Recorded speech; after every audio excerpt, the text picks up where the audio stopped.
தளபதிங்கிற வார்த்தை இப்பொழுது தமிழ் சினிமால ஒரு மேஜிக் மாதிரி மாறி இருக்கு. கிட்டத்தட்ட 30 வருடங்களாக தன்னோட மேஜிக்கை தியேட்டர்ல காமிச்சிட்டு இருக்காரு விஜய். சம்பளம் 200 கோடியை தாண்டிய பிறகும் தைரியமாக சினிமாவை விட்டு விலகுகிறேன் என்று சொன்னால் யார் தான் கொண்டாடாம இருப்பாங்க?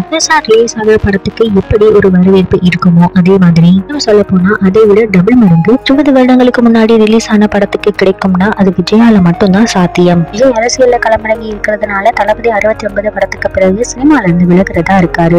விஜயோட கடைசி படத்தை யார் இயக்க போறாருங்கிற கேள்வி அனைவர் மத்தியிலையும் இருக்கு. இந்த வகையில விஜயின் கடைசி திரைப்படமான தளபதி 69 திரைப்படத்தை வினோத் தான் இயக்க போறாருங்கிறது கிட்டத்தட்ட உறுதியாகி இருக்கு. விஜய் சொன்ன கதை மிகவும் பிடித்து போகவே தளபதி 69 படத்தோட இயக்குனராக வினோத்தை தேர்ந்தெடுத்து இருப்பதாக தெரிய வந்திருக்கு. அப்பொழுது வந்த தகவலின்படி இந்த படத்துல சமந்தா மற்றும் கீர்த்தி சுரேஷ் நாயகிகளாக நடிக்க போறாங்கன்னு தெரிய வந்திருக்கு. அவங்க 2 பேரும் ஏற்கனவே விஜய் கூட பல படங்கள்ல இணைந்து நடிச்சிருக்காங்க. சமந்தா கத்தி மற்றும் தெரி படங்கள்லயும், கீர்த்தி சுரேஷ் பைரவா, சகார் போன்ற படங்கள்லயும் இணைந்து நடிச்சிருக்காங்க. தளபதி 69 படத்துக்கு மக்களால் ராக் ஸ்டார் என்று அழைக்கப்படும் அனைவரும் இசையமைப்பாருன்னு எதிர்பார்க்கப்படுது. எனவே இவர் விஜயோடு சேர்ந்து கத்தி, பீஸ், மாஸ்டர், லியோ உள்ளிட்ட படங்கள்ல ஒன்றாக பணிபுரிந்திருக்காங்க. என்னோட இசையில நடிகர் விஜய் சில பாடல்களையும் பாடியிருக்காரு. இந்த கூட்டணி இணைந்தா கண்டிப்பா அந்த படம் ஹிட் அடிக்கும்னு ரசிகர்களுக்கு நல்லாவே தெரியும். இந்த படத்தோட ஓப்பனிங் சாங் வேற லெவல்ல இருக்கும்னு எதிர்பார்க்கலாம்.